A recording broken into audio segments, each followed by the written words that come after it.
Right now, I'm at my creative farm here in Norway, surrounded by these amphitheatrical mountain walls, elevated from a stunning wintry landscape.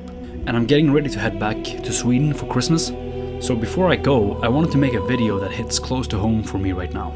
You see, I've had a lot going on this year. Projects I want to finish, things I want to learn, and then suddenly everything just hit pause. My computer died here at the farm, and for weeks I wasn't able to work properly. No painting, no composing, almost all the projects I had were put on hold. I couldn't do anything that required real horsepower, and honestly that sucked. And with that, my motivation started to disappear. But that's normal. Every creative person goes through periods like these, where you feel like you get nothing done, and things come to a standstill. So how do we solve this? Damn, it's cold in here.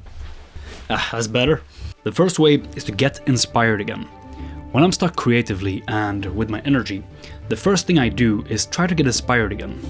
Not so much create, just reconnect with the things that wake up my curiosity. If I want to paint, I'll look at awesome concept art, some of my older stuff maybe.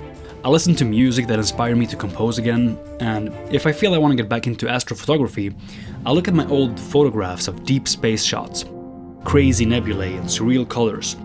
Galaxies, massive cities of stars. It reminds me why I fell in love with astronomy and with capturing the universe in the first place. Right now, for example, I built this desk. Starting from Blender, I sketched it out in 3D and then built it in real life. And by the way, I have a video coming up on how I made an outdoors kitchen concept in Blender and then actually built it, so stay tuned for that. But for that, I check out Blender tutorials, woodworking, people building stuff, anything that makes me go, whoa, I want to make that. It sparks a wave of curiosity and wonder. So, you're not trying to force productivity, you're just feeding your curiosity. The second way is to start small. Start stupidly tiny.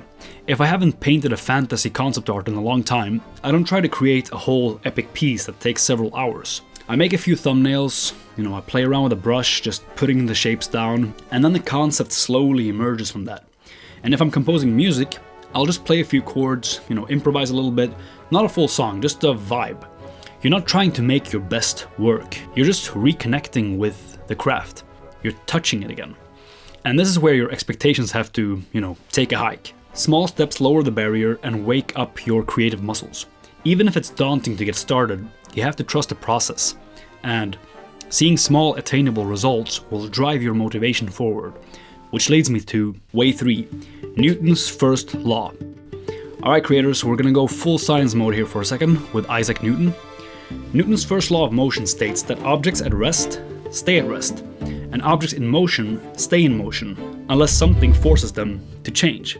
This is the law of inertia, the built-in resistance that every object in the universe has to starting or stopping.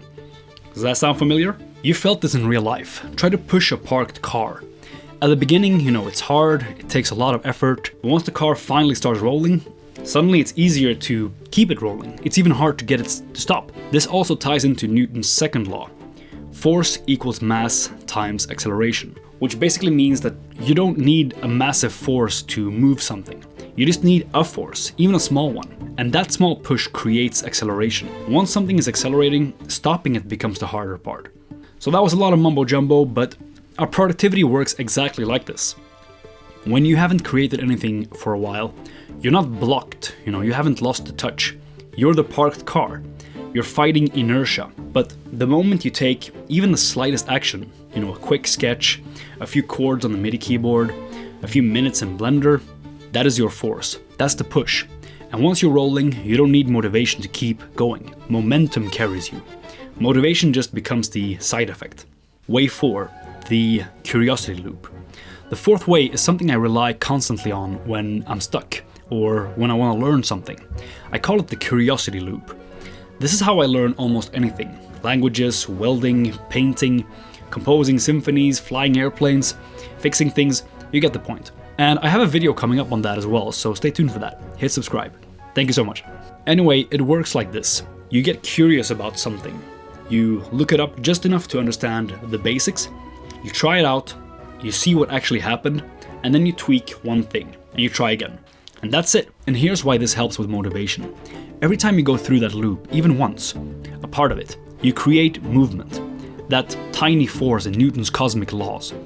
You're not sitting there thinking, I should paint, or I should spend 2 hours finishing this. You're actually doing something small, getting instant feedback, and that feedback wakes your creative brain up. You fix one tiny thing and suddenly the resistance drops. Then you fix the next thing and momentum grows a little bit more. You repeat the loop, and before you notice it, you're no longer stuck. You've entered the all-elusive flow state. I love being in flow state. I always say practice makes progress, and the curiosity loop works because it gives your brain constant little wins, micro progress, and those small wins pull you forward, regardless of your topic or discipline. Way 5. It's okay to do nothing. This one is something that people don't talk about enough. It's completely okay to do nothing for a while. Don't think about productivity or try to force yourself to be creative. Watch movies, play games, go out in nature, hang out with people, breathe. You're not a machine, you don't constantly have to be producing to be a creative person. An artist, a composer, a filmmaker, a YouTube coach, and I'm saying this to myself. Sometimes you're not blocked, you're tired, or life has been heavy. One too many challenges come your way. So when you give yourself permission to rest, your curiosity slowly starts coming back on its own. And by this point in the video, you know how powerful curiosity is. And with curiosity, motivation comes right besides it. Some reassurance. Haven't painted that thing you wanted? You're not lazy. Finding it hard to finish that recording, of the orchestral part for your trailer music? You're not uncreative. You haven't lost it. It's a low phase, and low phases always pass. So try one of these out, get inspired, get curious again, start tiny, use Newton's laws to your advantage, jump into the curiosity loop, and finally, give yourself permission to rest. So if you haven't yet, hit like and subscribe, it helps a lot for the YouTube algorithm, and tell me what challenges you've faced recently. I read all the comments, so let me know below. I'll see you guys on the next one. Stay creative.